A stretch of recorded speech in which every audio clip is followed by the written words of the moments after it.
Before we get started, shout out to Yellow Drone. I respect the drip, baby. Back to the video. I just gotta say, I love doing this podcast because it is the perfect excuse to get together with friends, have a few beers, and a long, drawn-out conversation about nonsense. And one of the friends I got to get together with recently, I haven't seen him in 7 years, Kyle Sedgley. We set a date. We got together, we did a podcast. This is it. We reminisce on our time as production assistants and how crazy that was. We dissect the world at large and just talk about life. He's a dad, he's got great insight, and he's also got an awesome cyberpunk show in production called Decrypted. Check it out on Instagram. That's a plug. This is the episode. Enjoy it. My nips are hard just thinking about it. Let's go. The pixel core. How would you describe pixel core to a civilian? I mean, I think it really because everybody who ever got recorded into pixel core are kind of all the same person, right? They're like a college production person that was like, this is it. This is how I get into making like I'm gonna get into like production, big movies, real production, right? And not that we didn't do like big dog stuff. Like, we worked at like Google and Sony Pictures and Facebook Campus, YouTube. Like, yeah, I mean, like those are some big time things. We had 80th birthday cake with Dr. Jane Goodall. We did. That was her 80th birthday. That was her 80th birthday, and we were the broadcast team. So like, yeah, it was a job where you got to do some big stuff, but it was run so. If one little thing goes wrong in the production pipeline, it's like danger zone. Oh, right? it could be something incrementally small. A forget thing. It ran on a knife's edge of whether like everything was great or everything was like your head's on fire. No one has a job tomorrow. Right. Right. That was woefully true. So this is the part of the movie where that's the intro and people like towards the end, and then we're gonna go back to the beginning and. Hell yeah. Later on. All right. Describe. So, sir, you are... Just give me your prompts. Kyle Sedgley, ally of old. And here we are now, years after our days in Pixel Court. I guess it's a production company. Right. We're setting up Google Hangouts for high-end clients, including the President of the United States. That's right. We did. Barack. We had the Obama days. Those were Obama days. I went to Boulder for Obama days. Right? Exactly. Good people. It was a cool job. You had to have like a bug out bag and a current passport, and like it was awesome and full of adventure, and like one of the most stressful jobs ever. How would you describe? We were production assistants together. Yeah. We were the grunts in the trenches for this production company. And how would you describe like production life? I guess because you've been in it for way longer than I got roped into it by John Ashley. Mm-hmm. I was a comms major, but never did anything production-wise other than like radio and audio. But I didn't know attention. I'm a comms major, so I know how to work a switcher. I'm fine. Look at the light switch. It did it easy. It did it. Sometimes that light's on there. And going into Pixel Core, I learned how to wrap cables. Which is like number one. That was number one. Right. And after that, when you started getting into nitty gritty, how would you describe that lifestyle? What are you doing? Like the travel's crazy. We built racks in the studio when we weren't like, all right, throw everything in the kitchen sink into a truck in case you need it on site. Because client demands are so nebulous, and you're like, anything could go wrong at any moment, so we need to have triple backups, or it's our ass. Yeah. You're packing your parachute, as they used to say. You're packing like 8 parachutes worth down the line of parachutes. It's like redundancy to a fault, where I actually think the amount of redundant gear we were packing and sending in trucks was costing more money. It was detrimental, right? The fear of totally. Alex's fear, I would say. The trickle-down emotions. Do you think that paranoia is indicative of what he felt all day, every day? Oh, had to be. Triple check everything. I want 3 extra cable converters. Right. I want this and that. But I mean, we did some cool Great stuff. probably one of the more memorable ones for me was setting up for a YouTube spot. It was the publicity run for Planet of the Apes.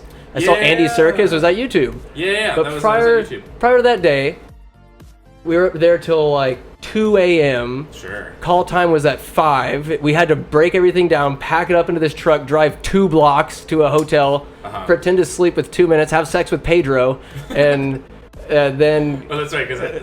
Yeah. Oh yeah, so Pedro. That's when like Pedro was a Mac Daddy in the Pedro Martin Luis del Campo. Shout out my brother. God, I miss Pedro. I miss that guy. He's up there doing his thing in Seattle. So, anyways, back to this. The digression is such a big part of this episode. I remember that day. I got that phone call at like 6 o'clock and was like, the press run for Planet of the Apes needs a truck of gear, and it was a full truck. And when we got there, we had to pull everything out of the truck to get the one Pelican at the back. Yes, because it was the one thing they actually needed, but they sent a whole truck worth of shit. We were actually movers too. That was a workout, loading 70-inch E's that were put in, like, so they're about yay big rollers, probably 200 to 300 pounds each. And on the rollers, with all the steel. Yeah. So after Pixel Core, there was not like an easy broadcast place to just go. Mm-hmm. And like while Pixel Core kind of like you kind of got like some bragging rights. You got a little bit of bragging rights. Just the equipment that we were able to play around with. No, it was working for Alex. His dick is that big in that realm. Really? Miles long. Why? And several circles of influence deep. Really? Oh yeah. Yeah, so I'd run into other production people who had like heard of him and knew him, or like knew Leo and like all the G4 people. And, and it was great feeling like I was talking to people that I already knew and like shared an experience with. Right. But like, you're like, no, I worked with Alex Lindsay doing this stuff, and they're like, oh hell yeah. So we know that you're like I'm gonna say this. Very stressful job, but I learned the absolute most and figured out whether I could survive in a live production environment or not. Right. Because either you can function on that level of pressure or you can't. Mm-hmm. Right? And like you figure that hardwire your all of your knowledge to be as it's a natural response, streamlined as possible. Right? Yes. It makes you better. Like it makes you so much better at being like a live person by having somebody jump up your whole asshole all the way up. Like he came out my mouth one time. I remember I blundered. I had it was about 1,000-foot cable, SDI cable, looping it up, and he's like, I can't watch you do this anymore. I was like, the cable was miserable to begin with. Already twisted up in a million ways. Whatever other excuses I can give you, but what you gonna do? It was a notice me senpai moment, like every day. And it was like it was real pathetic to live through, but like at the end to try to please him and do these little things. Yeah, but like the end result was like I ended up being able to go and run live events in the city for a money. Yeah, and by being like, this is what I've been doing. They're like, oh, so what were you making at your last job? And I'm like, I'm embarrassed to say. And they're like, so we're gonna start you at, like, just like big old dick there on it the is. table. And out rolls the hundies. So, what is it about Alex? There's how many people are on that cast of Star Wars?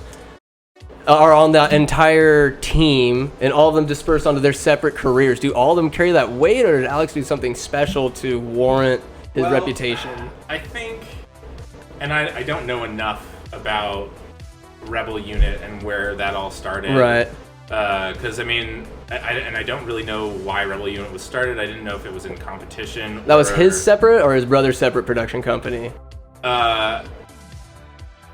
I believe both him and his brother were involved in some sort of administration part of it. Right. But I think they worked in conjunction with Industrial Light and Magic, not in competition. Okay. Right? I think that's true. What's Light and Magic? Oh, ILM? Yeah. So they're Industrial Light. Yeah, they're the VFX team that is like George Lucas has Skywalker Sound, and they are all the sound audio engineers. Right. So the flip side, the VFX and all special effects, like just pioneers of everything CG and visual effects for 60 years. Incredible. Yeah. I mean, what a Industrial fun, light and magic. what a fun job that would be to just create you. We'll pay you ass tons of money. Dude, Malcolm was working over there for a minute, so you get to Really? Yeah. Oh, he's at Skywalker, or He was. I think he was working for the their outreach and like philanthropy stuff. Oh, cool.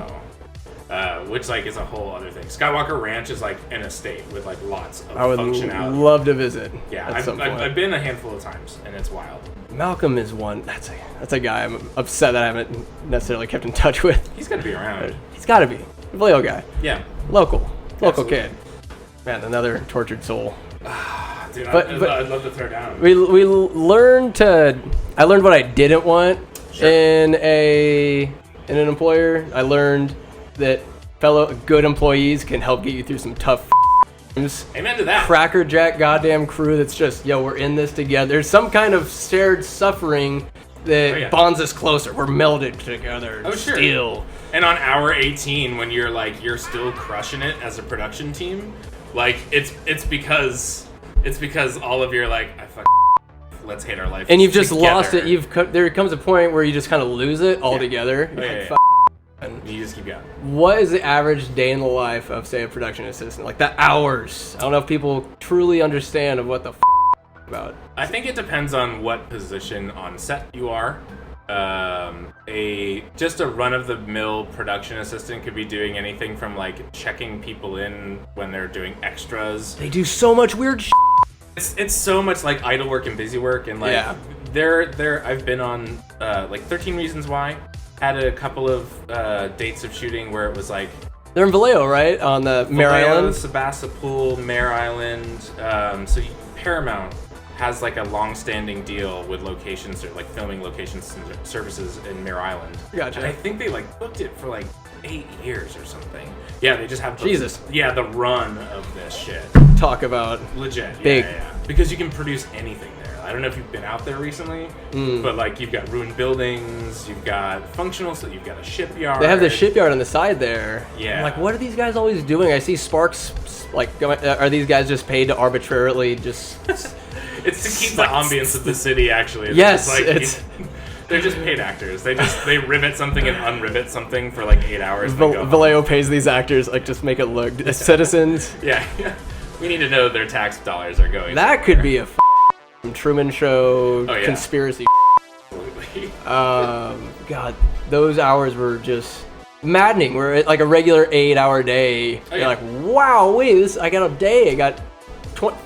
Right.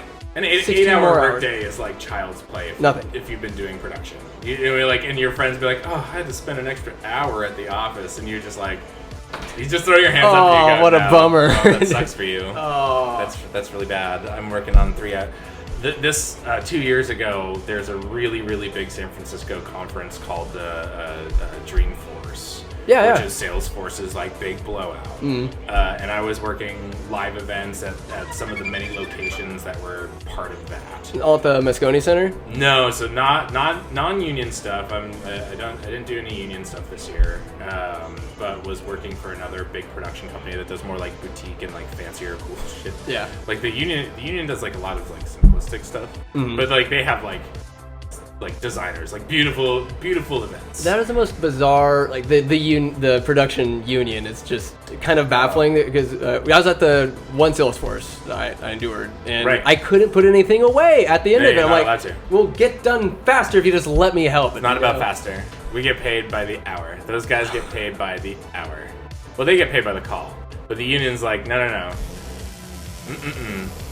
That's the union gold standard, man. Like sometimes it's awesome because everything will get done on, but not a minute before and not a minute after. Which in production, you go, how the work? Well, there's so much hurry up and wait time, Yeah. and it's. Oh, yeah. I just feel like efficiency Union or not, though. means the most. Union or not, like, and that's like that mindset in production is totally like a live broadcast mindset.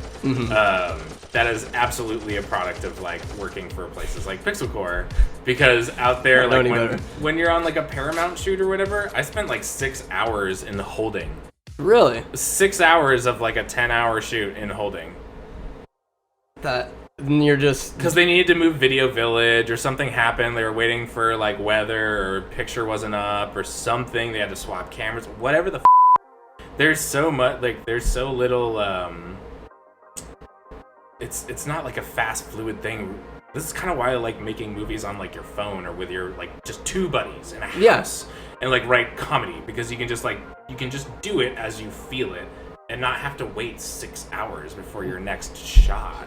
Do you think there's something lost to it that say being in character for the actors or I mean, nobody really cares about the production crew. It's all about what's in front of the camera. Yeah, end product. That's gotta over a little bit when you're wanting to do something and then there's just a huge delay. Right. I think if you've ever had the chance to work at an elevated level on like a big production, at that point it's not about the glory because you're just happy to be working. Right. Right. They're like, save the glory for all of the actors who are gonna go out there and freely do cocaine and crash their cars. Absolutely. Like, I'm just happy to go to work. And I'm still working in the movies. Like, I don't, you know what I mean? Like, I'm just happy that it's simple. I finally found that job that I really. So, like. What's it like working for a bigger production like that? I mean, it's just a lot more paperwork. Oh, really? It's a lot of paperwork, and I think a lot of people have that image of working on big movies that are like you an intern that drops the coffee and you're like, you'll never work in this town again. You're done. Yeah, like that. It's so there are people like that, of course, but like for the most part, everyone's pretty chill. Right. Like there are departments that are like not chill at all. Like, you know, in a restaurant, right? You've probably worked in a restaurant. The head chef is like the angriest, most stressed out dude maybe you've ever met in your life. Absolutely. And like will fight you.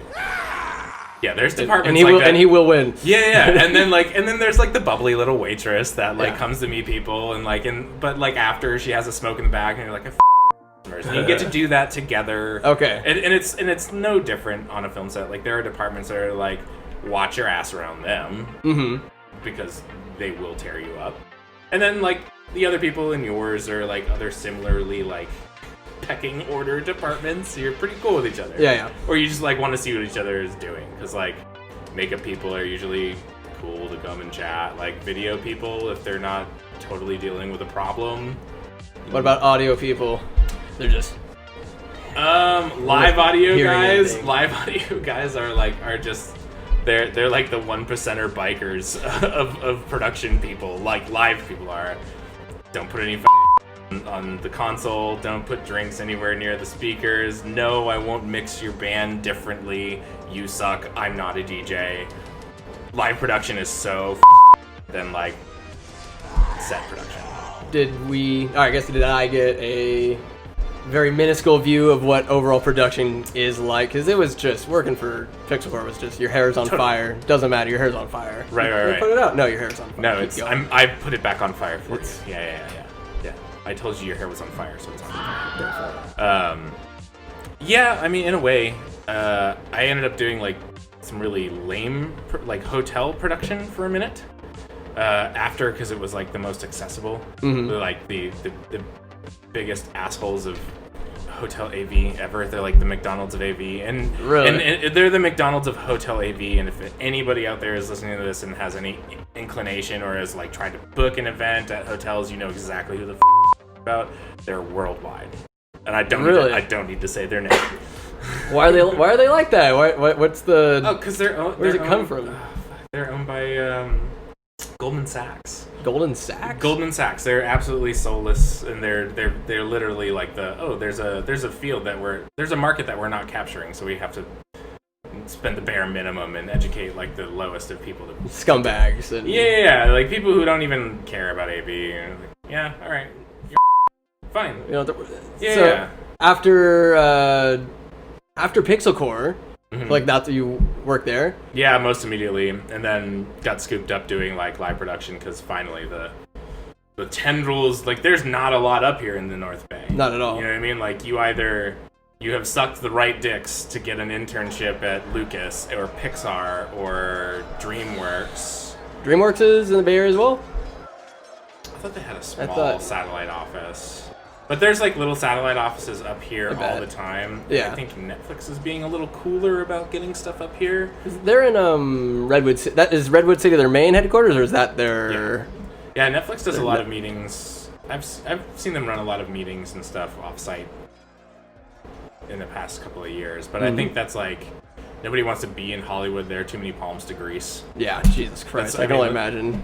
And honestly, if Georgia hadn't passed a series of really stupid laws, everybody probably would be going there in mass amounts because that'll be the new Hollywood. Really? Oh yeah. Really? Productions. Why pulled Georgia? out. Well, that's where they shot The Walking Dead. Yeah, because there's tax breaks. They make it easy to shoot there. Really? Mm-hmm. There's less union bosses and other production companies. There's so much less red tape to shoot out there. Wow. If you're in like, let's say you try to secure a location in LA, you need basically you need to check with all businesses affected in like a several mile radius. Mm-hmm. Anybody who might even see the production, like you gotta go house to house, canvass the area, and like sometimes they'll be like, that bothers me, and then like pretty often location scouts will be like, what if I gave you like $200? Will you just sign this? Go about your day like we're not like gonna take 48 to 72 hours out on your street. It'll be. So, it's not really even an inconvenience. These people are just asswipes. So these asswipes. It's just asswipes. Like serving asswipes. It's awful. So you're saying if people come up and say, "Hey, we're going to shoot a film," we're letting you know. No, I don't consent unless you pay me $1,000. Totally. No, they're 100. Wow. 100%. Just to even secure a location, and that's before you get to do a camera test on site, like set up lights, figure out anything.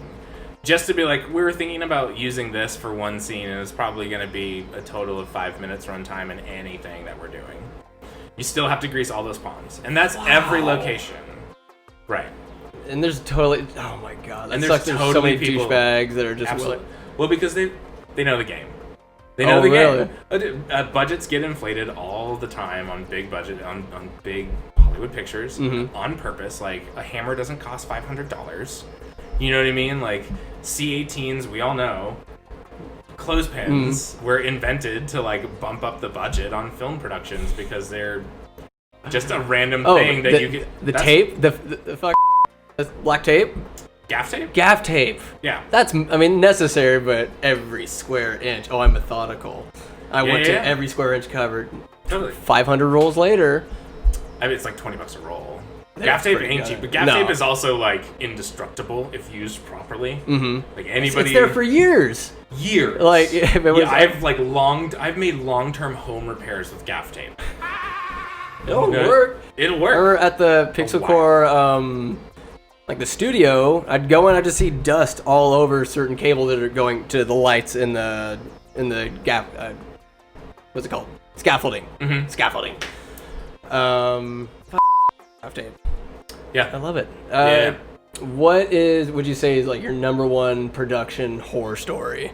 Whether it be hours worked or somebody blown up on set or just an absolute calamity upon your soul. How about like we just check off a bunch of these bingo squares? Please, all in one story. Just load it up. In one story. Fire it off, Captain. So this was the end of the busiest season. A handful of years ago, working with a company doing live events and like the types of events that like there's no budget. Mm-hmm. Like there's a couple of designers that come in and go, we want this, make it happen. The bottom line is that's not what we're talking about. Are they 100% pretentious? Is there any redeeming quality, or are they just heads up their asses and back out their mouths? No, they have beautiful taste and they pay people to do amazing shit. But again, there's no money cost associated. Their money is not a factor here.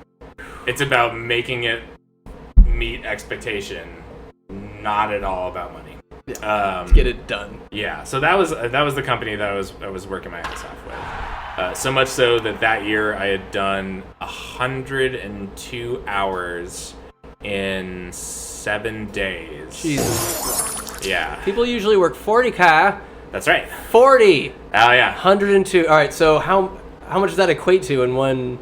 How many hours is that? What's that divided by 7? I guess I should ask. To do math God, right I now? know my phone's recording like an asshole. I can't use them. All right. In a 7-hour workday. So roughly 14 and a half hours for 7 days straight. But I'm gonna tell you, it was more so. That was just hours like I was clocked in because I was commuting down to the city too. Right. It's about like an hour. Oh, from Petaluma? Yeah. So it's about like an hour drive. So 2 hours of commute like each day, on top of all that. Not a fun drive. Not a lot of sleep. Not a lot of sleep. What happened to your mental state? So, well, I mean, like you just kind of go. I'd like wake up. No, not at all. Not at all. Firstly, you need to make actual money to have like booger sugar involved whatsoever. Like production people will absolutely, when everything is done, like yes, because none of us have any energy left to have a good time or party. Indeed. And you have to rage. You have to rage. It is a standard. But like in the midst of things, like yeah, I definitely never do that shit. But no, not my style. I would like wake up. I'd be like in another lane on the highway. I'm like, you would. Damn. I mean, like I pretty much like sleep drove back and forth to gigs in the city for like there's like a 6-month period of like just busy. Did coffee work at all? Or is there just never enough? No. There's no such thing as enough coffee. I was asking for like quad shots on the way out of Starbucks like every morning, and that was like just to start my car. I don't want coffee. I want a venti of espresso. Yeah, pretty much.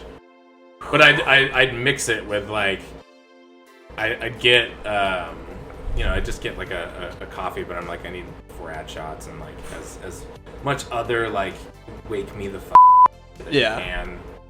All light roast, please. And it like eventually it was like it was the equivalent of firing a BB gun at a freight train. Like you just can't do anything.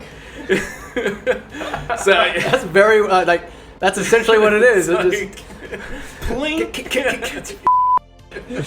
Yeah, not very effective. Eventually, coffee was that, and it was just like one of my production buddies was like, I consider coffee a basic human right. It really, I feel like I plateaued because I never want to get to that point where it's like, damn, now I'm like my heart's racing. I'm still exhausted. Oh yeah, and that's when it just depresses you even more. Yeah, because you can feel your heart trying, and it's almost like it's charred, and you're just let me rest, Daddy. Let me rest. Let me rest, Daddy. No, it will work. Oh my God! So back to the story. So besides abusing yourself in the just worst of ways, like sleep was such a huge factor, and I think I'd slept, drove in and out of consciousness to the Legion of Honor that morning, an hour and a half, and that was like I think I worked like 18 hours and then drove another 2 back home the night before. So I was on maybe like 3 or 4 hours of sleep after, and this is the tail end of our busy season where it's like the last little threads of what you got, and then it's dead. It all shuts down, and there's like 2 months where you're like refractory period. Yeah, well, try to pay your medical bills that are left over from because you make so much money, and it's like big lump sum. Take care of all your and like, all right, back to eating ramen. So I'm not kind of like reminds me of the crab fisherman, just feast and famine, just you're gonna go crazy, except this time, I mean, if you're just that busy, you don't have to rely on crabs, obviously, but you're gonna get it, and then is it something like just budgeting it out, okay, I just stick it out for a few months, and then is it guaranteed that there'll be as much work in the next busy season? Yeah, the next busy season, your phone will ring off the hook, and you'll have to turn work down because there's just everybody needs. Turn work down? You're allowed to do that? You have to. Hashtag Pixel Core. You just make it. Oh, that's right. I forgot about that. The horror story. The horror story. Yeah. Not the horror story, Kyle. The horror story. Those are other stories. Not the horror stories. So I was running on no sleep and was running feeder cable which like big copper cable that leads back to like heavy duty generators. Okay. Like high voltage stuff. Dangerous. Yeah, super dangerous. Perfect to be operating on while sleepy. Yeah, no sleep. I think I had basketball shorts on because that was like the only thing that I had clean after like a month of not having any time to do my laundry. And I was carrying a wrap of 2-aught, which is like one of the heavier gauges for this application. About 150 pounds of cable on my shoulder, and I was walking along this rock wall and feeding the cable down in between the rock wall and where this big generator was.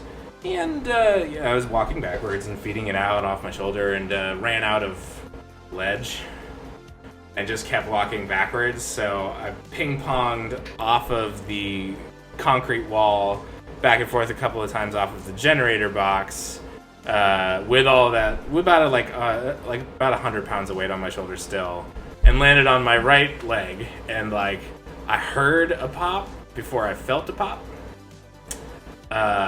So that was probably the worst 24 hours I'd had in like a long ass time. So you fell like you ran out of ledge. You were on top of a how high up were you? It was like 6 feet or so. So you just just down through a little crevice, or just yeah, like that that I was laying the cable down. Yeah. And I got to the end of it, which like is the end of where the thing is, and then dropped. And like as my foot sank down and there was nothing there, I was like, fuck. I'm trying to like reach out for stuff. I knew that I just you just knew you were fucked. I was working next to me. I think I scared him half to death because like maybe the most primal scream I've ever heard come out of a thing. And it was coming out of me. Yeah. So what did you do? Shatter your ankle or dislocated it? I destroyed my ACL and my MCL and had tearing in the PCL. So like, Jesus Christ, Kyle. I damn near took my own leg off with all that weight. So that wasn't cool. It was the least amount of fun I'd had in a long ass time. Kyle. Damn. It's totally not rad. No. Listen, that's bad. Listen. It sucked. Holy I mentioned it was at the end of the busy season. Mm-hmm. I had actually planned to go on paternity leave 2 days after it happened because we were that close, that much like to the just final stretch. Right. 2 days. I was going to start my paternity leave and make my money because there was going to be dead season. I'd just get my state money and coast. Enjoy baby time. Absolutely. So like instead of getting like a month off for paternity leave, injured myself real bad on the job. Not gonna minimize that. Ended up was out for like 4 months. Getting paid. Yes. With I was like hobbling around like you can't keep me down, but I got baby time out of it. You did get some baby time. So it kind of worked out. It was like the least amount of fun I'd had in a day. It's a bad time. Right, and then 4 months, they were like, it sucks, but... Do you think, in a roundabout way, in kind of a sick and twisted way, it was worth it to endure that pain to spend more time with your son? Oh my god, absolutely. What's his name again? Dax. Dax. Yeah. With an X? With a K, yes. Even better. Is Dakin.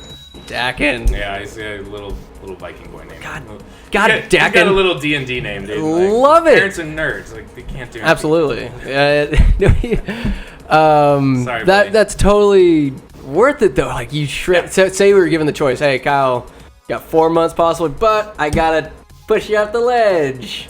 But would you say yay? I probably would. Yeah? I probably would. It hurt so incredibly badly, but, like, I was also so overworked. I was so fucking... Yes! Right. I'm done. I mean, like, I was able to make it to the hospital. Like, I had somebody come drive me there, obviously. Yeah, but, like, good call. You know what I mean? Like, it was a good, solid, like, day of maybe the worst pain ever. Minus, like, getting your ball sack, like, speedballed or something by, like, Mike Tyson. Absolutely. Like, that's the only other thing that I can imagine, like, he would he'd be doing this to me, but... that is a gnarly injury. Yeah. Were you scared of the opioids at any part. Did you have surgery? Yes, I did. All right. It was zero cost to me. Thankfully, the production company I work with had amazing workers' comp insurance. Cool beans. I would be probably I would be in such deep for really any of that. Dear God. Yeah. Hundreds of thousands, Oh my God. if not millions. I count lord. myself so lucky. Yeah. Which might be the other reason that I go, yeah, it's bought and paid for. Yeah, fuck it. Like, you want to do it again? You give me another 4 months. Another knee. Yeah. It's No, please do the same one. my ex, when she tore up her ACL, MCL, LCL, all the works, right? Yeah. Yeah. I'll take that one. Yeah. Took forever because her pops was in the Air Force, so they have Air Forced Band-Aids, and it took over 6 months to even get diagnosed. It's like, oh, you got to get surgery, and Was it the ligaments? The ligaments or like bones and muscles are just trash? she needed a cadaver's ligament. That's what I got. You I got a Frankenstein leg. Do you know who it was? Some dead man, dead woman. I declined the whole meet the family who gave you I'm like, what if it's weird? You know what I mean? Like I sent That would be odd. the impartial thank you card, but there was an option to be a little more intimate with the donor family. That'd be a weird experience. Firstly, I can never live up to their expectations. No. You know what I mean? And it doesn't matter. I'm Kyle! Yeah, hey everybody! Did your dad have a weird gambling problem, or do you hate dogs? Because my leg keeps kicking puppies. I'm just shaking up. Yeah. I have this impulse to just be the worst person. I just want to hit you for some reason. Just my knee. Right. That could you imagine saying you have a heart transplant or something life-saving, and to meet their family? That'd be where I'm like, he's still alive in a way. Yeah. No, because there's got to be a TV show that's had something about that, right? Where somebody gets a transplant, becomes close to the family, and but actually is a total wreck and is trying to live up to the family's expectations. Marries the wife. Something real hot. Husband dies. He's oh God, no. And then a donor gets it. Adam Sandler movie. I don't know which Adam Sandler movie, but it's an Adam Sandler movie. I hope I could write better than that. To write for Black Mirror or Love, Death, and Robots would be so Yeah. I'm not sure how I'd execute it on Instagram just yet, but I love the little concept art things. Just those random images people make. Just have that be the front. Okay, here's what I think, and just whatever. I think you're allowed 10 slides, and just write the short story there. People slide through something quick. There are a couple of people that I follow that just do that, and it's all really cool. Yeah. There's one that's live in the future, and it's it is a Instagram driven narrative where it's mostly stills or small animations about a girl who just finds a portal and jumps ahead into this super synthy cyberpunk future. I like and that. It's just daily life and random stuff about the world, and that's so creative. It's so cool, and I there's people who are doing it. So tell your story, however you can do it. Yes. No, I have that, and it's just here's daily life of this. Here she is. And they draw the art, or is it different art concepts? No, it's all one artist. It seems. I'm so jealous of that idea. Yeah. Once I take my phone back, we'll be following that. Absolutely. That shit, it's that type of creativity just gets me off. Well, so much of it is regiment. Is there a story to it, or is it just her day? There's there's an overarching story, which is her trying to get back to her time. But a lot of it is just I've kind of accepted that I'm stuck here for a while, and it's just different facets of this world that it's got to be really freeing for an artist too, and be it's my version of whatever I want it to be, so it'll be observed as pedestrian, which is cool because you can do whatever you want. Yes, the world building, I'd say, just so godlike. Yeah, lovely. That's interesting because there's so we were in the middle of production for Decrypted. Yeah, so I was gonna ask how that's going. So we had to pause everything. It was in a stupid question. Sorry. Well, it's okay. It's all right because some people tried to still make stuff. Mm-hmm. You know what I mean? Like, there are still plenty of productions and 48-hour film festivals and film sprints and all these other things that were going on. So there was still stuff being made, but San Francisco was where a bunch of our locations were. Yeah. So it just, I couldn't in good conscience be like, hey, everybody, let's go risk it for, like, let's just pause right now. Yeah. More pre-production time is never bad, especially if it's afforded to you by, like, worldwide pandemic. Indeed. Especially if you're an independent like, production. Hey, there we go. Yeah, that's more time to build props, make stuff, talk to people. It's getting all the ducks in a row, all the right paperwork, or is it totally guerrilla? No, I mean, like, some of it, like, has to be. Mm-hmm. Because, like, your budget will dictate that. You know what I mean? Like, your budget will be like, well, it's gonna be $3,200 just to clear this street on a not busy day in a bum that you can CG the and it doesn't look like a bum. So do you want to spend that $3,200, or do you want to just show up on a Sunday night where there are no police, or get footage where police are attacking rioters and composite a shot? You know what I mean? Like, you do stuff like that instead of like, no, I don't. That's $3,200 that can go somewhere else. Some very Akira type stuff going on, right? I'm like, what the going on? There's madness. Like a B footage taker's wet dream. My god, absolutely. There's so much stuff out there. There's people like just shattering windows and people like just. Oh yeah. It's a Wild West. I posted something it's like one of my dogs that passed away a couple months ago. I just kind of photoshopped him climbing up a wall like Peter. I put no rules 2020. It was right after January 1st. I said, you know what? I am juiced for this year. I'm just like there's laws, what have you, but there's no attack your dream. Laws, dude. No, baby. No. It's just go for it. Like, what's stopping you from doing what you want to do? Being creative, ambitious, everything, anything. And little did I realize there will be no rules in 2020. Right. 2020 doesn't give a f***. Doesn't give a f***. They're off, OJ.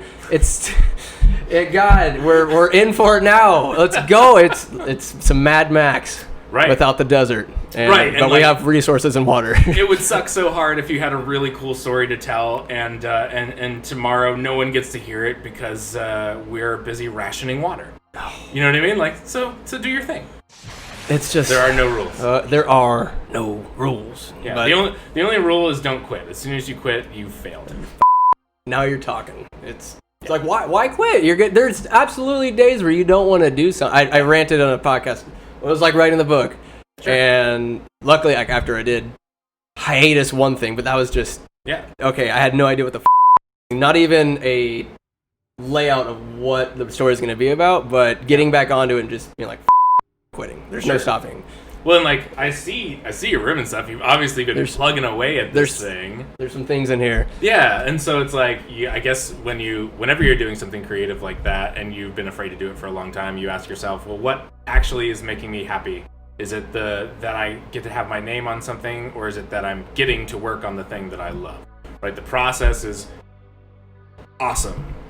And typically more fulfilling than like when it's done, because when it's done you're like, all right, what's the next thing? So weird. What's the next thing? Like you're consistently obsessed with the work if it's something you love, right? Mm-hmm. I think it's like in any job. How long was Decrypted tinkering around your head for before and when do you think you'll be done with, is it the pilot episode or are you guys busting out the season? So it is a pilot episode that we are trying to bring to the American film market. We have no idea when all of this is going to come back in a capacity that like we can actually like present a pilot that like as the days go on is becoming less science fiction and more like, oh, why do we need a cyberpunk dystopian future? We're in one. Yeah, like turn on the news. So that's been a bit of a challenge. And it's like Black Mirror isn't making new episodes because like their viewer base, we're not going to release any new ones because people are just fatigued. Yeah. Like this isn't entertainment at this point. It's not like black comedy. It's just fatigue inducing. It really is. Like why watch the news? Why? Yeah. Exactly. I don't know what to believe anyway. But what a good like when I was writing like setting this up. I was like, you know what? I wanted my creative place, and that's why I stopped going to San Francisco. I was writing in San Francisco for a while, working in PR. It's like 3-hour commute from here. It's a nightmare. Jesus Christ! I just and this was making me happy, and I didn't feel like I could at all. Anytime I job search, I'm like, yeah, I'm doing this, but I could be right. Like, my head was on fire. Right. And it probably must have been what Alex must have felt like when that's your project, your life's work, or sure. Hopefully it's my life. Oh, who knows? But it's something you love and you're adamant about. You want every aspect of it to be perfect. Sure. And there's not enough time in the day, obviously. Well, and in that moment that you actually have something that sets your head on fire, like, count yourself lucky, because there are some people who never get to have that. When did your hair get cut on fire with Decrypted? Was it you and anybody else, or this is a pure-born Kyle Sedgley? Yeah. This was working in hotel events and basically catering to the ultra rich in a city that is like basically a technocracy. Mm-hmm. So I mean, I wrote this in my downtime while I was like working in crappy hotel production. And then over years, it went through many drafts, and I kept thinking about it, and I really, like, if I ever needed an idea of where to go next, I would just look at popular mechanics articles, or like just look at the news and be like, whoa, we're getting, like, cyberpunk was supposed to be a warning, and a fantasy, not like a goal or like that we're trying to attain. Mm-hmm. And so that was kind of that's interesting.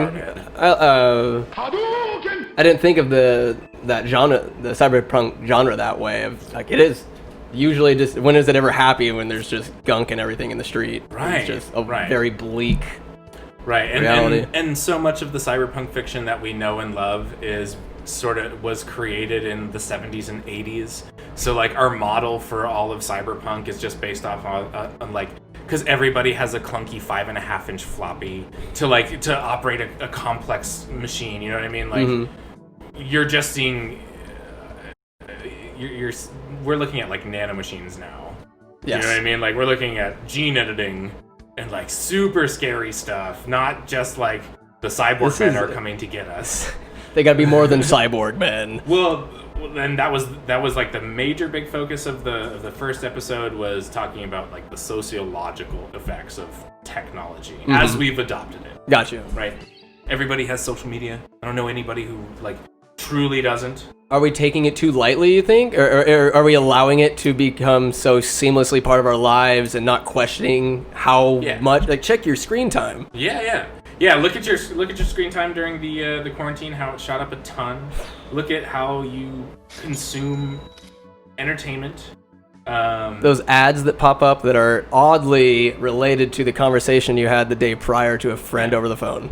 Yeah, I mean, just look at how ubiquitous any of it has become.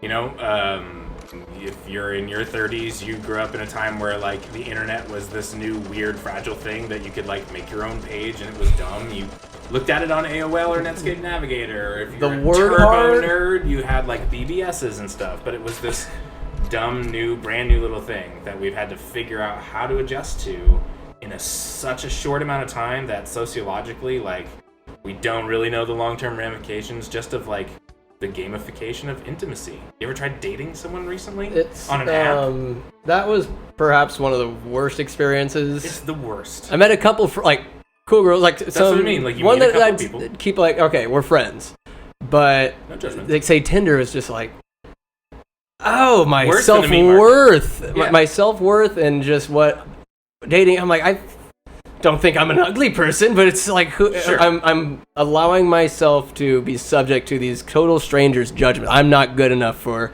anybody, sure. And it just mind. Does something to you long term, but also just the concept of being able, like, look at the model for what you would. When you would date around back in the day, it would usually be like through your friends or through like a couple of little local social groups. Or organic. Like happenstance, yeah, very organic.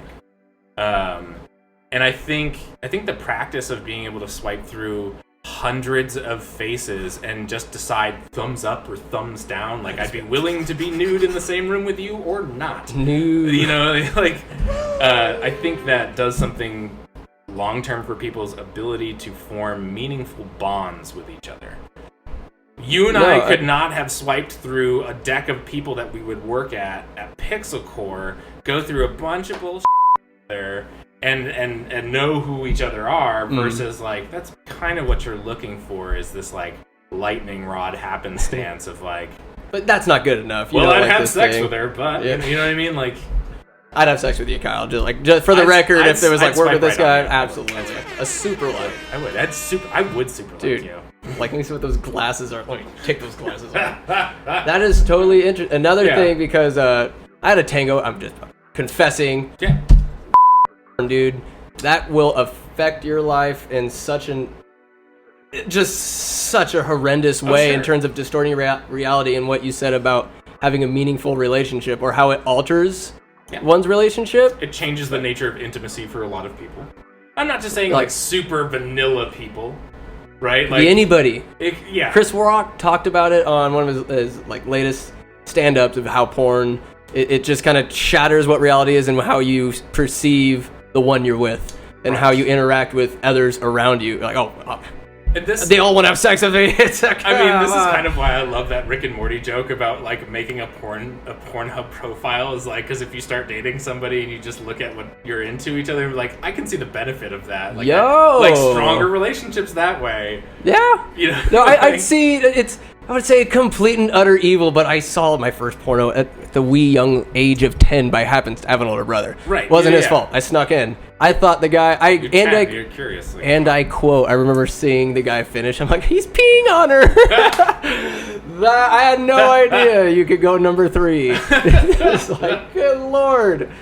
I can't believe that probably had a positive benefit on the overall effect of things, but prolonged exposure, doing it, just not thinking anything of it, it fucking conscious. I think it's like people are addictive about certain things. Look at anybody who spends too much time on Instagram.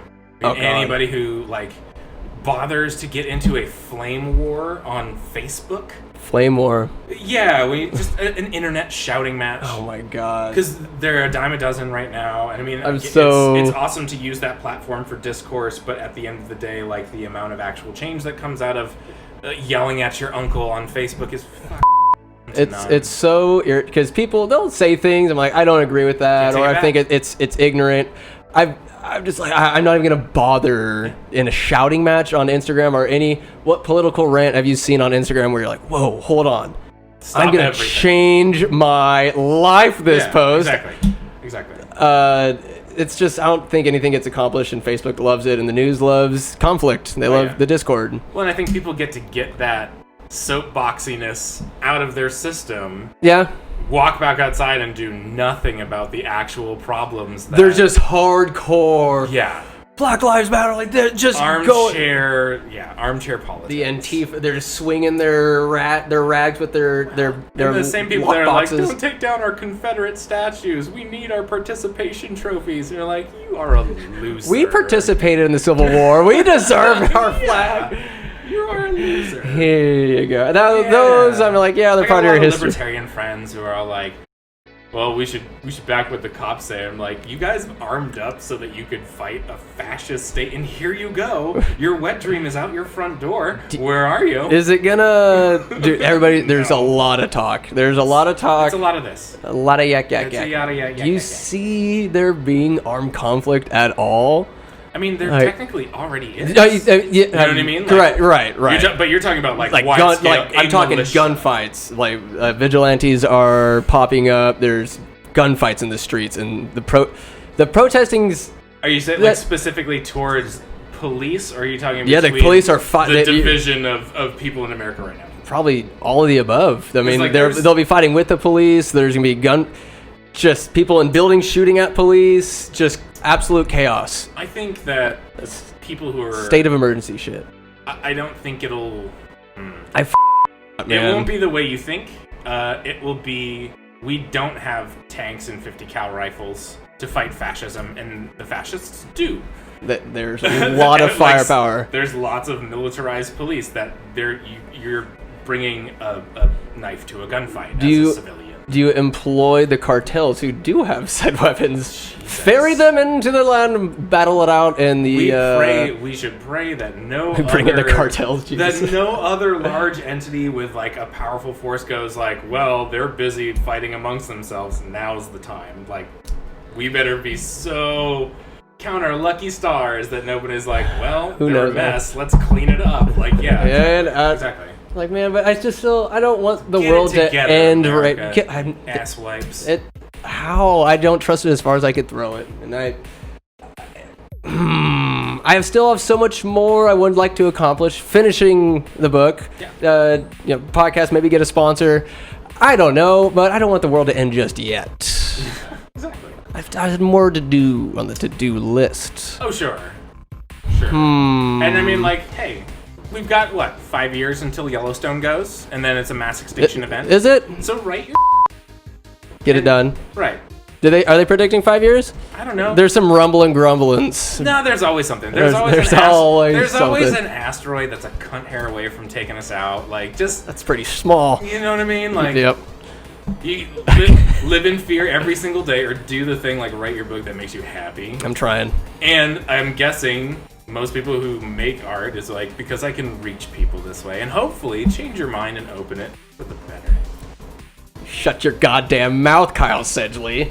I mean, that's why we love cyberpunk, right? We're terrified that one day, like, Terminator is going to be a reality. That would be all Terminator all without... it takes is Elon Musk to have a boner on the wrong day, and like, here we go, Skynet. I feel like his boner is slowly turning the opposite direction. Because people used to love the guy. Now he speaks his mind a little bit, has an opinion, and people are up in arms against him. Well, and it was weird because there was this hoodwinking of the personality of Elon Musk, right? Mm-hmm. Everyone knows him as the guy who started PayPal and the guy who started Tesla, when really he was a strong investor and a strong voice, but not like some singular business auteur. Yeah, Like like PayPal wasn't built in a dorm by Elon Musk with no hair. Right. Like, we've all seen the picture where he's like just got nothing up there. How do you get hair? By being rich. Like, it's amazing what being my God! Filthy do for you. You can do anything you want. There really are no... You can murder somebody. You sure can. You can grab somebody in the... You can do whatever you want. You can be president of the United States. You can be president of the United States. Believe it or not, Kyle, I had a couple of questions actually written down to talk about. A couple of points there. They could, weasel its way back into what we were talking about. I don't know. Shoot, man. I wrote them down. In these troubled times, are drugs the answer? I mean, firstly, yes. Have drugs the answer to what? Are you saying everybody should get a super soaker in the face of LSD? Because that would change a lot of riot cops' positions, like, real quick. If we could if we get the riot cops and just a big circle and just everybody's high. Everybody's able to sit and talk and speak rationally, put the shields down, have a big old picnic. Something big and gay and joyous. Could we all just share a joint? That would be 60 years out of fashion, because the real movement, when America still probably could have came and went with Woodstock. Oh, you know what I mean? Like, the 60s came and went, man. Like, we've only gotten we haven't gotten better since, like, the Summer of Love, in terms of, like, being nicer to each other. Like, we don't drop the hard R and stuff anymore, but we still have, like, a lot of the same problems. There's a lot of that still drop the R. Yeah, and now everybody has, like, a supercomputer in their hand to do whatever the with. More so, instead of using said supercomputer, it's more so of a camera than anything. Absolutely. Let's get this person in trouble. Whatever. Let's go viral. Yeah. It's. So are drugs the answer? They were. They might have been at one time. But seriously, if you're out there and like we're on like day 30 of tests, start distilling as much LSD as you can and start dosing mass amounts of cops. Put a spray gun on a drone if you need to. Just sprinkle it. And just dose every single one of those guys that think that today is the day their Call of Duty fantasy comes true. I don't think they're Go home and re-examine your. I don't think there's been such horrible portrayal of them, and it just fits the narrative of the day going on. Sure. I certainly hope that the majority aren't like bloodthirsty animals or guys laughing at people's dismay, or just there's been some horrid. It's hard to kind of sift through the gray area. We're seeing a little bit of like internal investigation actually popping up and be effective. I want to see more. We want to see, and accountability is the big thing. And I'm sure any cop who considers them on the good side of the blue line and does their job with respect to their community and care for their fellow American already knows all this noise coming from protests that all cops are bastards. Wow, that's a platitude. There's something called the blue flu, where cops will en masse call out sick for something that they don't want to be a part of, or if a union boss tells them to. Absolutely. Really? So I mean, if you don't want to be one of the cops out there that might have a standing order of engagement to fire on civilians, don't go to work. There's got a choice. It's a moral dilemma on all. It is. It's not the protesters aren't the ones. I guarantee you. About your job, and nobody. We're at 30% unemployment. Join us. That's crazy. Be on the side of your communities that are also suffering. But so I feel like the cops should be, if anything, instead of defund them, but get held to a higher standard and get some kind of programs going in where there's cops from the community that are born and raised there that understand what these people are going through and able to connect with them. Where there's a trust instead of might die because I'm driving 2 miles under the speed limit. Well, I had that sort of thought experiment with a couple of my friends and was like, well, all police positions should be community elected within a school district, right? Mm-hmm. So essentially, anybody who gets hired is voted on by a public forum, and typically they'll vote for people who grew up in the neighborhood, people they've known or have lived there for a while, things like that. However, 50% of the pool of candidates should not be previous officers. They should be college students doing a mandatory year of civic duty to pay for free college. That would. Can the colleges or whoever the powers that be make money off that though? Is that going to cost them money? Because that's the big issue here. Is money. It shouldn't be. Your budget that you would spend on basically you're chomping away from one budget, a civic budget, into a judicial budget, right? Mm-hmm. And then instead of making them basically social workers. I'm not talking about give a couple of college students some guns and go do arrests and deal with B&Es, but take 50% of your workforce and make them more focused towards social work. What? 80% of the shit out there you could probably sell. How many bank robberies do you see ever? Oh Jesus! Right? Yeah. It's that's all done for. That exactly. You don't. It's not been run out of town out there. It's people that are terrified, hooked on shit, need help, that doesn't come at the end of a truncheon. Yeah. No, it's not the Wild West anymore. We're trying not to be the Wild West. I know. I thought we were getting away from that. Thought we were doing better. We're trying. Bunch of Arthur Morgans. People think they're Arthur Morgans around here, but at least he was good at the end. Yeah, it's redemption, right? Yeah. Sure. I still haven't finished that game. Oh, I'm sorry. Did I just ruin it for you? The PC release was such a mess. Really? It was such a mess. What happened? Just the port of the console version over to the PC was just awful. Launch day was a mess. None of the online features worked. It was basically just online is typically a shit. Yeah, but GTA 5 has had over a decade of really strong online community. Amazing. And new shit. I've never seen a game for years have memes, or I see them on iFunny all the time, and it's great. The purple versus green aliens and all that. Really? Tremendous. Yeah. They knocked it out of the park. No. Do you think they're putting all their server efforts towards keeping their golden child alive and well? Because you can't do nearly as much in Red Dead as you can in GTA 5. And I don't know why they haven't duplicated some of the game types, say a survival mode or whatever. I mean... and it's... why did World of Warcraft stay on top for like 20 like customization 15 years? More content. More content. Oh yeah. Anybody who was starting to fall off, like you'd just be like, okay, well here's another like 100 hours of play. Yummy. And that's just on Quest stuff that we're constantly updating. It's just like it's less about the new hotness and more about like maintaining like you love it. Like you would go back and play GoldenEye on the 64. Absolutely. Right. Destiny. Yeah, all the time. Yeah. Any of those OG games. If somebody was like, all right, well, here's a second cartridge with just more. You don't care about the engine. You don't. You know what I mean? You're just like, no, I just want. It's the story that you're invested in, and just the entertaining gameplay. It's like quick. You can just get it. Your hand. The controller in your hands are one. Yeah. Horrifying flesh infused with. Long live the new flesh. That's Existenz, right? It's like another David Cronenberg movie. I've heard that in the beginning of a Long Live the New Flesh. Mm-hmm. It's a reference to Videodrome. Oh, I had no idea. Yeah.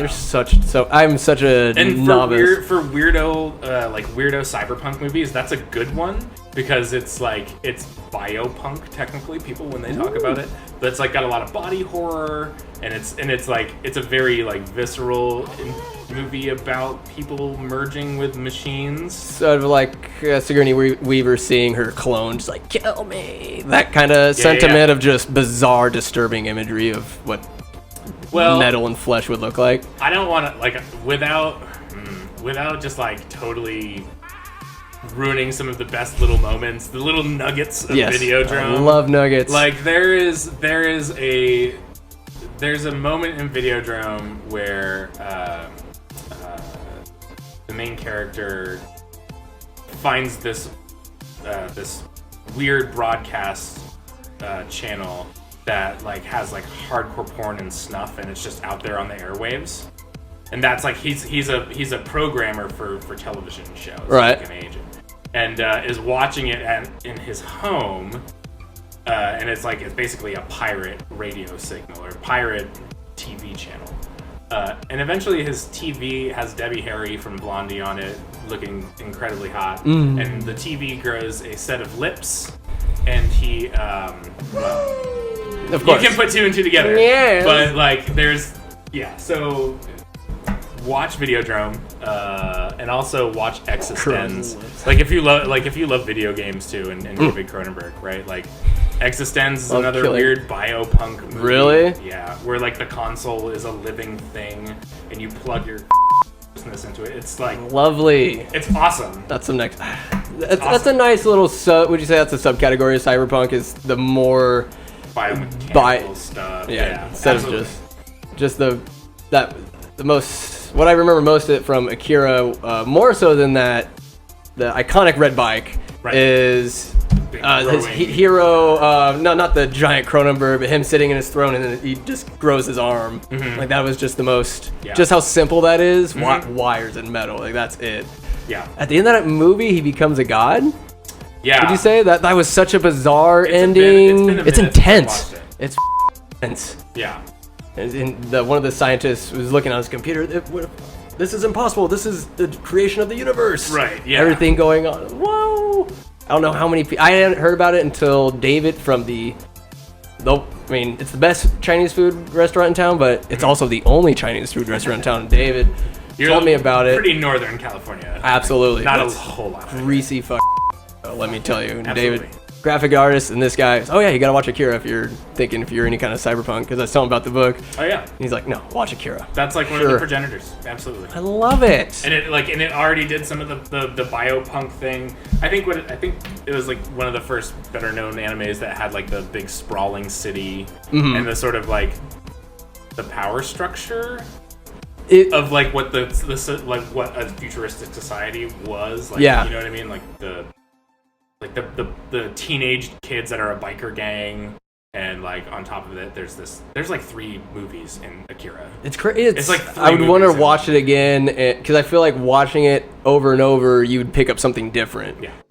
I don't know why this stood out to me. It's when the politicians in Neo Tokyo are arguing. One of them's asleep, and they're just pushing and starting to fight each other. Just how out of control it all is. Oh yeah. And the animation's really fluid and just tasty.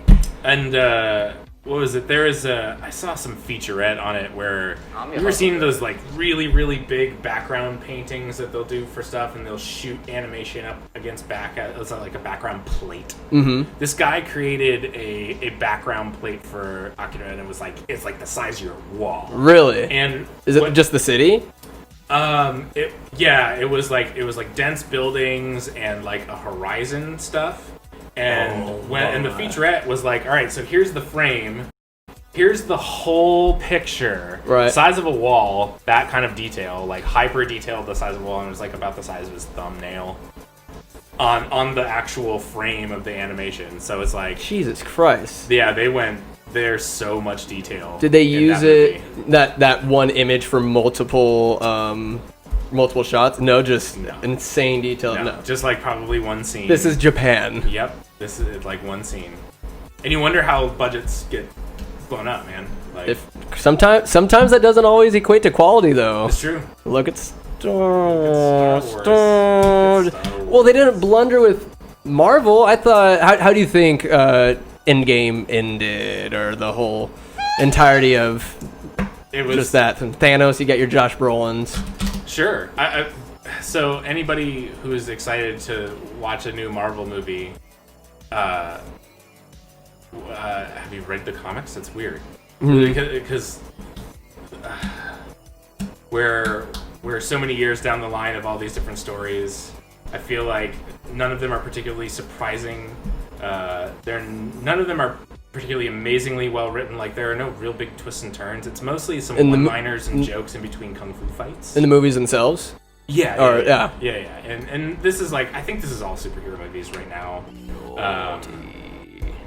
I really love the Nolanverse. I'm not gonna jerk off the Nolanverse for its like complex characters or anything. I'll jerk it off for you. Don't worry. Yeah, but like every Marvel movie recently, to my recollection, with the exception of Ant-Man and Ant-Man the Wasp, because I like the stakes. They're a little more realistic. Mm-hmm. Everything is, you have a hero throw a dart at a dartboard with powers. Bad guy has almost the same, if not the reverse powers, and at some point there's a big purple thing that could destroy the universe. Basically, if you're always at 11, there's no peaks and valleys. Right. You know what I mean? And that's what all of the Avengers movies were. They're like, the nuance is just, it's not there. These movies don't really take their time. I love Taika Waititi's Guardians 2. Ragnarok was awesome. Thor 2. That one had 3, right? 3. Yeah.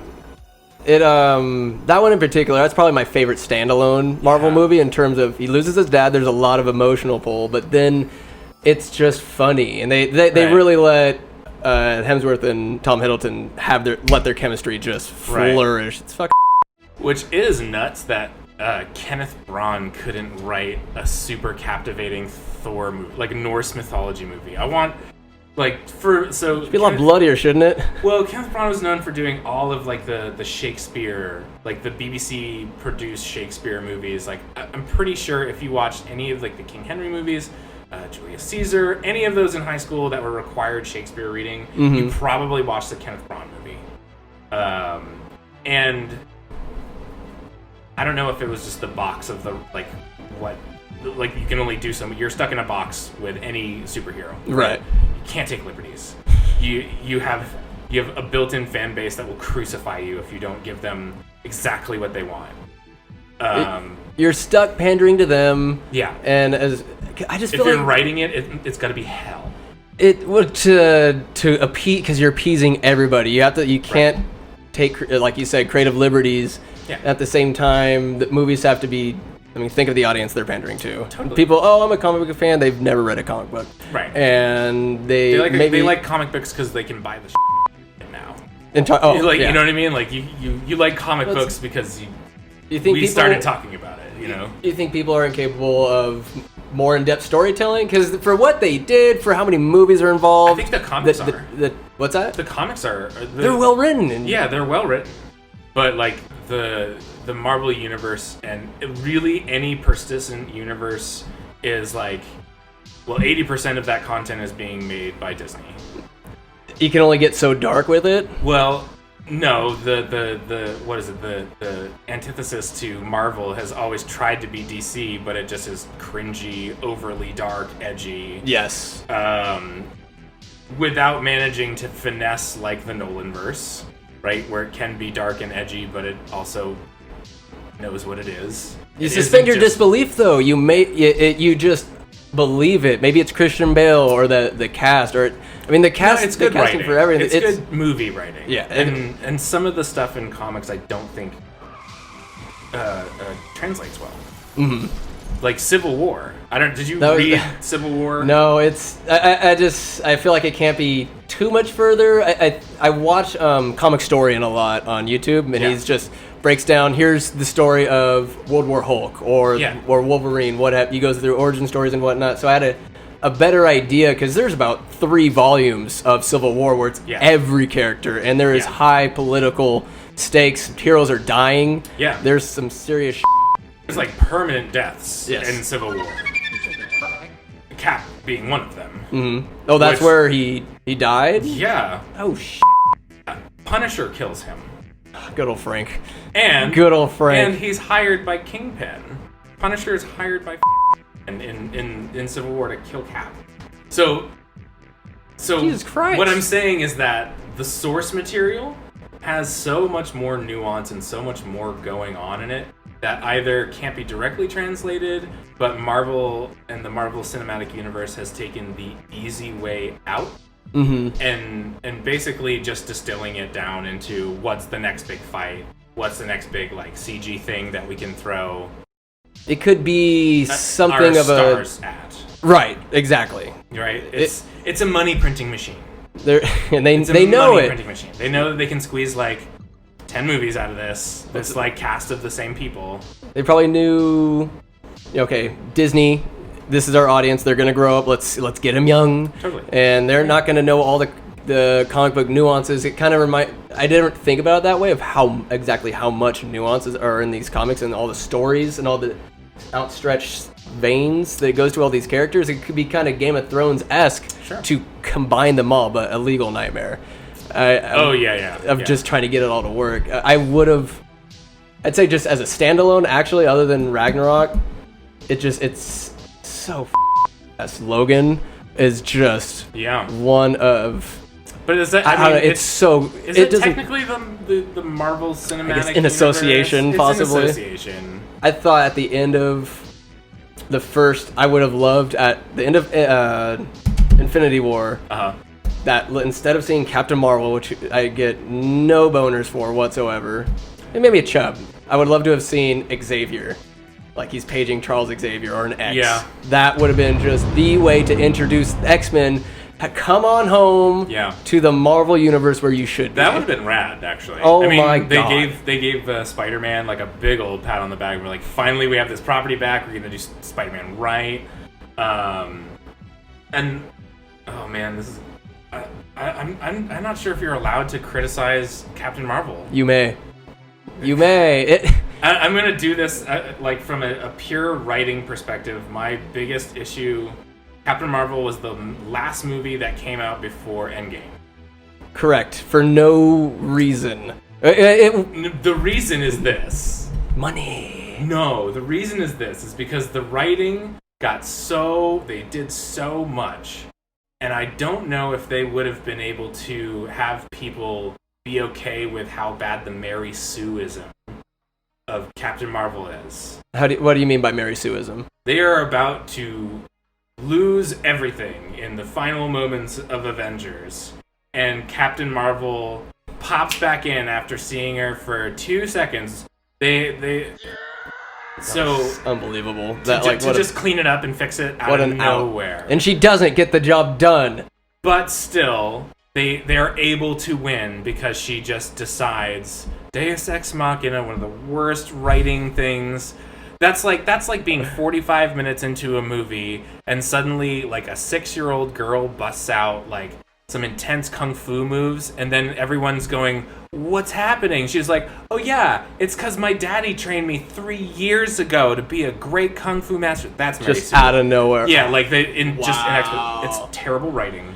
What an uncreative And they made a whole movie dedicate like as a just to get her in. Just to get her in. Yeah. That was horrendous. Well, and you just had a better option. Like, how come the X-Men and Xavier didn't show up? They're there. You have these characters that are seasoned and primed for some part in this. Something. Might even be a great twist. Like, if we don't see the X-Men until... I mean, we all watched Days of Future Past and the other couple of really awesome reboot X-Men movies. But First Class, Days of Future Past are standalone. Wasn't big on Apocalypse. I love the action in Dark Phoenix. Yeah. Absolutely loved it. The aliens were kind of a weird addition to it. I wanted her to see Jean Grey just be full of just consumed by power. Sure. And they got to yeah, make it bad. Yeah, absolutely. A complex storyline in and of itself. But would have been, like the end of Avengers, would have been a better twist. You wouldn't have seen it coming. You wouldn't have been like, oh yeah, we just watched her movie and she's back to clean it all up. Cool. I'm ashamed to have seen it in all theaters. Right. You just believe it. Here's her movie. It's standalone. Has nothing to do with the overall impact of Thanos or anything going on. You get some Samuel L. Jackson time, which I guess is nice. Which is cool. Hey, Sam. Yeah. And then it was such the way they marketed it. I'm not trying to sound sexist, but they were going heavy. Female protagonist. Yeah. Woo! There was a PR campaign. I hate to be the naysayer. I really think some of that drama was industry plant stuff. Mm-hmm. Because, like, if there's a place... I mean, like, I know that comic book nerds are... they're super toxic. Like, video game people and comic book people and basically just, like, fandoms in general are super toxic. Why is that, you think? Is it because they get no play? Or it's perceived that they get no play? It is the same thing as when somebody is not punk rock enough to hang out with you and your punk rock friends. No girls allowed. No girls allowed. It's we have our thing and we like it because it's our thing, and because we get each other. And as soon as you dilute that, right, like that's when people get mad. They don't like their hobbies or their passions being diluted, and often inclusivity is perceived as doing just that when it's not. Like, girls have loved from the get. It's just like sweaty comic book nerds are gonna be sweaty book nerds, right? Why wouldn't they embrace more women into their realm? The thing is that there's always been heroines and like the real chicks that are like super nerds and into stuff and aren't bandwagoners, is what we're really talking about. Have always like loved Ripley from Aliens as like the first huge female protagonist, and she just embodied it though. Yeah, because it wasn't. There have been those figures, throughout, but I almost feel that messy PR campaign where like Alison Brie acted like specifically combative towards people, and like there are interviews where like her castmates don't particularly seem pleased to be in the same room with really her. Yeah, and it's like, I don't know if it's there's more happening behind closed doors, like this is in the wake of the whole Harvey Weinstein thing and like the Time's Up movement. I get that tensions are super elevated, right? But like it seemed a little too...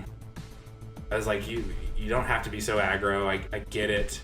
We're in the process of this, but you're I think singling more people out than bringing them into the fold. Like, you're not telling all the girls who are like, well, it's okay to like comic books. You're like, no, it's okay to be incredibly dickish at the drop of a pin because it's going to get this movie some shit. Like some sassy Brie Larson is... Get it. You can be... Dude, there have been sassy... Be sassy as Be an asshole. Yeah. There's a fine line between sass and asshole. Yeah. Be a sasshole. Like, that's fine because it's funny and you can get, if it's a good burn or a good zine. You can smart and outpace people conversationally in dialogue and make them look like idiots. And especially if you're on a very public platform, if you're on TV, execute that stuff subtly and intelligently instead of basically just starting a real life flame war. The lasting image, it was just what put it over the top from that marketing. Not just, didn't know how much more she said in the interview aspect of it, because I definitely saw some stuff she put out there. Just like, that's a little sass. sass. Like, no sane person is just gonna start a fight in this interview unless somebody was like, hey, you should really stir some bitch. Yeah. Her, when the commercial for the little girl standing up and then Brie Larson standing up through the ages, she's always stood up in defiance. It doesn't matter how much I think the oppression is tossed on her. That is pink capitalism at its it's the same. Like, Starbucks does not give a the LGBT community, but they'll change all of their cups to look like it for a month if it means more money. Gillette doesn't give a to do with your genitals so long as you buy more of their razors because they've got a flag on it, like a rainbow. You know what I mean? They don't. They really don't. Like, here's this do not endear unicorn yourself. cup. Yeah, like, don't endear yourself to these people who have siphoned all of your money from you for your entire working life. Just so quickly to, like, just suck that corporate dick. We'll be here to take more of your money. Yeah, and Disney is like, this is gonna be perfect. This is gonna rile up. Firstly, all the comic book nerds are going to just hate on it. And watch it to report on it and hate on it some more. Exactly. It's like everybody, all of you lose as an audience, and the studio gets your money. Like, you paid for the movie. You already failed. What makes Christopher Nolan's Dark Knight trilogy so much different, and how it could... I hate to tease you. I hate to tease you with this thought, this sentiment of if Heath Ledger was still alive, how just insane Dark Knight Rises would have been. Or do you think it would have taken away with too much badassery in the bad guys realm with him and Bane working together, perhaps? Or could they not exist on the same screen? Well, I definitely know that had Joker been written as the main villain of the third film, we would have, I have a couple of issues with the last Batman movie in the Nolanverse. Really? Ra's al Ghul's daughter was kind of a shitty turn. I'll forgive it from the rest of what the rest of the universe gave me. I'll forgive that little. Yeah. And he bangs her. Why don't you tell? Hey, Bane. Yep. Not sure. I did this to her like 2 nights ago. Yeah. Give me a break, man. Before he did. Yeah. Oh. Yeah, but I wonder if that character was written to sort of adjust for not being able to have a Joker arc in the last movie. So it's hard to commentate. Like, in a perfect world, Heath Ledger would have had a tiny little brief appearance in the new film. Something. And it would have still been its own thing. And maybe we still had that bad Ra's al Ghul's daughter turn, right? Like, maybe we would have had that. But I think it would have been a worse film if it was a Bane and Joker film. Oh, too much of a gimmick, Dark you Knight think? Rises. Well, I think it just wouldn't have been as satisfactory or standalone, right? Because the previous 2 films work like a serial. You know, like the continuing story is Batman and his inability to be anything but Batman. So having right, like, and Scarecrow is wrapped up in the first like 20 minutes of Dark Knight Rises, and then he's gone. Right, so he's like that judge on top of all the books. Yeah. Right. Like, we see him back at the end. That's a cool callback, right? But, like, optimally, the third movie wouldn't have been too much different than what we saw in the theaters. I enjoyed Tom Hardy as a standalone villain. This could be egregious because is he the greatest actor of all time? Is he Daniel Day-Lewis? No, but I put him on my Mount Rushmore of actors because he has this intensity and some it factor that I can't get enough of on Mad Max. Anything that he does, Venom, even Lawless, I think, where they're bootleggers, him and old Shia LaBeouf. Have you seen Bronson? I've not seen Bronson. You know what it's about? The Charles Bronson, just the prisoner. Yeah. Just most violent criminal in UK history. Autobiography on him. Yeah. Just documentary style-ish. It's a weird documentary style retelling because he wrote an autobiography, and it's a movie about his perception of himself. I'm your Huckleberry. Arrogant. It's really strange. It's really wacky. It's like and nobody but Tom Hardy could have pulled it off. So, like, didn't he talk to the guy? Didn't he talk to Charles Bronson? Oh yeah. So it's like he's got acting chops. but might get tossed some roles that are pretty minimal. Yeah. You know? Did you like Taboo? I didn't see Taboo. It was. They didn't let Tom be Tom. I mean, he kind of walks around brooding. At any minute, he could just lose it, and that's what I kind of love about him. He could just explode. He's mastered the scowl. The scowl, right. Even like a Christian Bale. Right. If he wasn't Batman, he would have been a great villain. Yeah. Oh, come on, American Psycho. I love Patrick American Bateman. Psycho. Yeah. I just. You know, he based his character off of Donald Trump. Donald Trump? Yes. Just this maniac. I can imagine that movie was made. I can imagine Trump was like a young hot billionaire or millionaire in New York City. I can imagine that's what Donald Trump's 20s were like, killing people. 100%. Except he didn't really care. I kill a lot of people. Do you think he's this closet homosexual that's obsessed with business cards? Is that Donald Trump? I think there's like a fetishization of business that's probably coming out of that guy. Even has a watermark. Yeah, like the intense amount of competition of like American business in the 80s.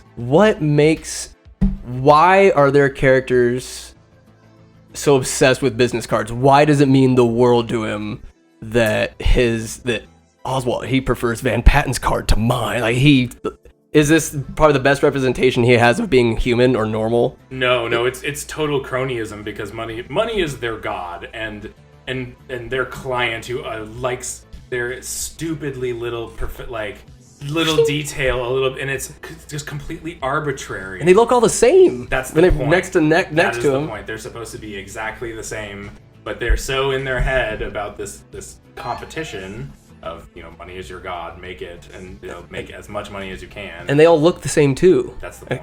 I have a slightly better haircut. Exactly. They're completely irreplaceable. That's what's terrifying about the Wall Street exec of the day. Oh God. The Gordon Geckos. Yeah, exactly. There's a funny. I've been binging Supernatural. It's are you familiar? Yeah, I'm pretty familiar. Oh God. I'm not all the way caught up, and I have this bad habit of putting stuff on in the evening, like at 11 o'clock, like I'm really gonna watch it, and I'm already like a whole bowl down. And you just kind of drift away. Yeah, and I was like, I have good intentions, and I see like the setup of most of these things, but like the meat potatoes, come on. That's a whole different podcast, I'd say, and just that show alone. The girl I'm talking to has got me balls deep in it, and it is just... I love it. It's a serial in its simplicity, right? It starts exactly the same. All 700 episodes of the show pretty much start the same. There's a setup and cut to somebody dies.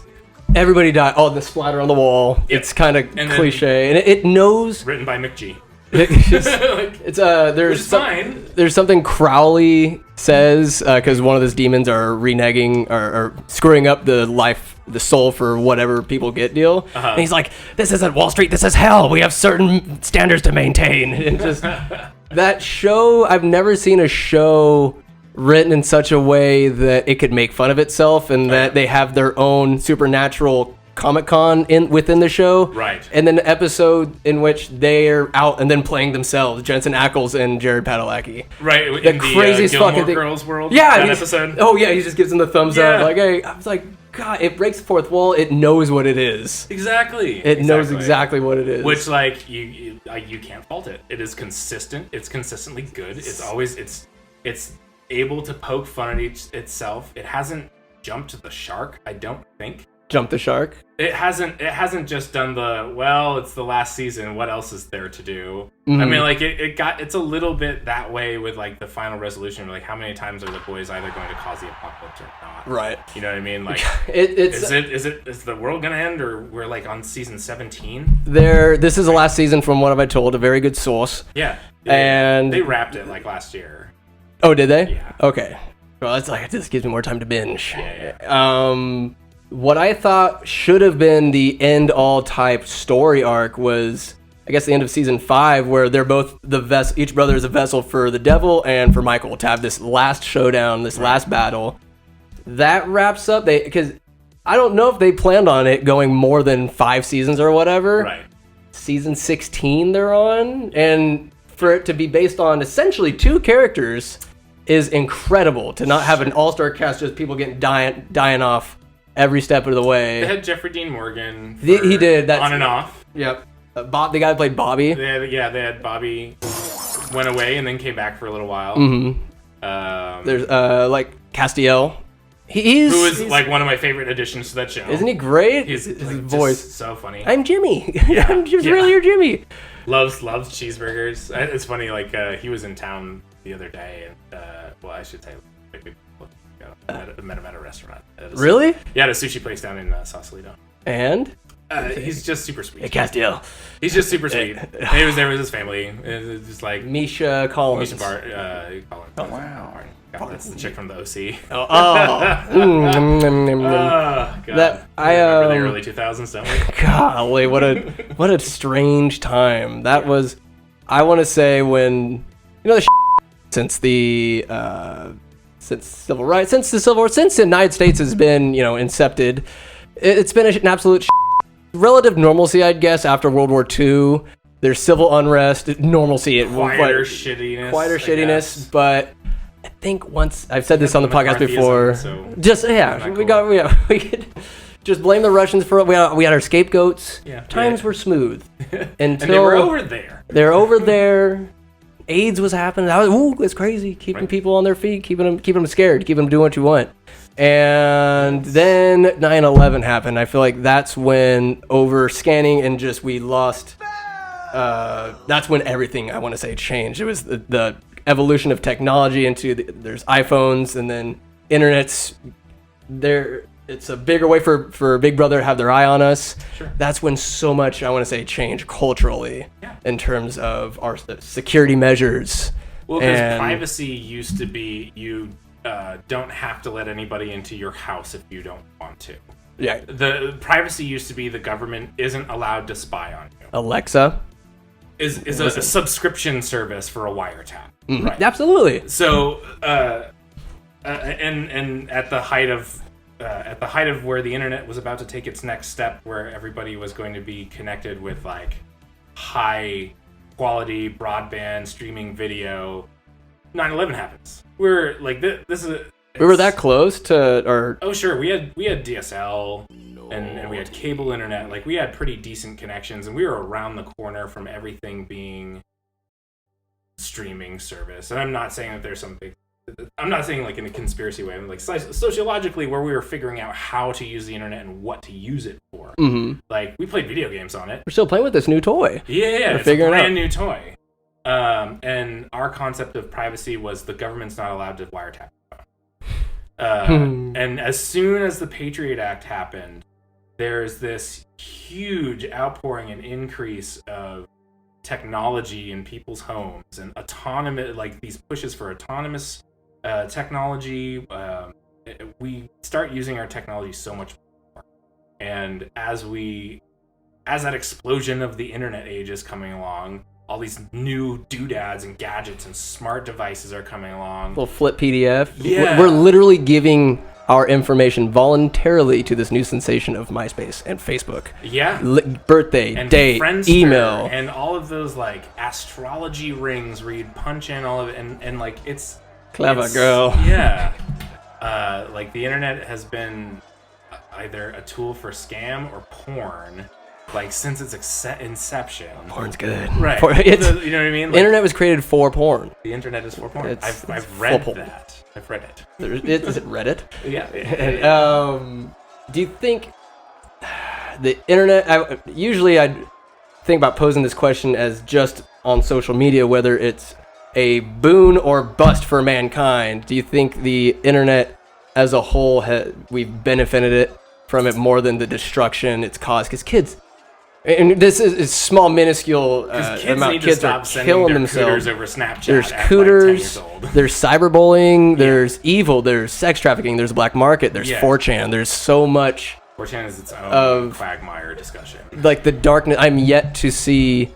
I don't want to go to the dark web. I don't want to see the darkest souls of what humans are capable of. Because anything you want to see is it's so horrifying to me that the darkness, the mask behind our humanity, it's there to see, and I don't want to see it. It's like those little flashes in Event Horizon, right? Like when they like a picture of hell is happening.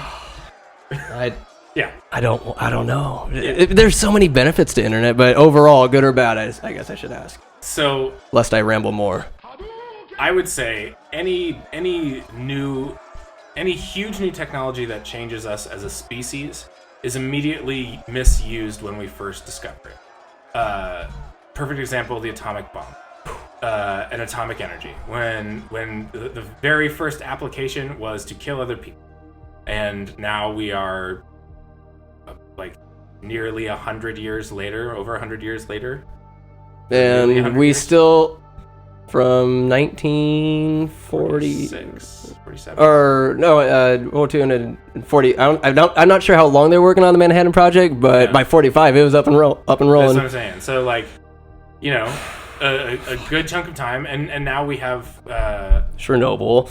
Well, we have Chernobyl, we have Fukushima, and we have these intermediate applications that generally benefit people. So, you know, they're not perfect, and sometimes they melt down and might actually lead us to absolute annihilation. Indeed. But the first application of any new technology is kill.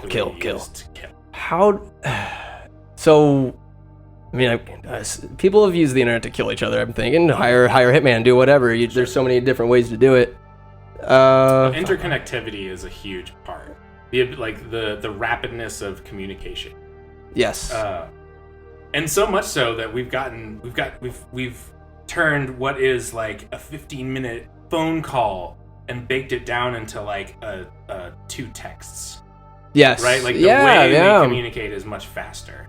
We have emojis. We have memes. Memes are a perfect example of how you can communicate a complex thought with one image that enough people who have seen that have a common knowledge of this shit all know what you're saying. Just a SpongeBob frame to make a social commentary on COVID-19. Exactly. That's and linguistically, I mean, that's essentially what hieroglyphics were. These are our cave paintings. Dipping into. Right. They're a shared consciousness on a global level of like common media. Mm-hmm. We all know. Well, okay. By and large, people know what SpongeBob is. See a SpongeBob meme, you get it. Yes. Most people get it, not even very specific age group at this point, since everything. Essentially is everybody. Streaming. Yeah. Yeah. You can rewatch SpongeBob, and they're like the internet's forever. So there are probably so many people that are like, well, Saturday morning cartoons hardly exist anymore. We can have cartoons anytime. Exactly. All the time. So let me show you my cartoon. Like that's 100 years of Rick and Morty. RickandMorty.com. RickandMorty.com. Go get it. Oh. It's just the flashing and just that he's having a seizure. Oh. Yeah. Do you think the anonymity of internet and bullying and people saying big old words and shit, or harassing other people on Twitter or whatever, you can voice your opinion, I guess, which is a good thing. I guess. It is good to voice your opinion, but when you're just a hating piece of shit, they're saying mean things, go kill yourself. They're saying awful shit, or that's just freedom of speech, and people should just be able to handle it. I think as long as your computer physically has an off button, you are in absolute control to say, I've had enough internet. Good Lord. I've had enough internet. What is this off button you speak of? But here's the thing. We're damn near around the corner from not having an off button. So, like, be worried about that. Going in here? Well, no, not necessarily. I mean, whether it be a physical off button or a necessity-based one. Mm-hmm. You don't turn your phone off because you're afraid someone might message you. Right. If your phone runs out of battery, you're gonna shit. Yeah. Right?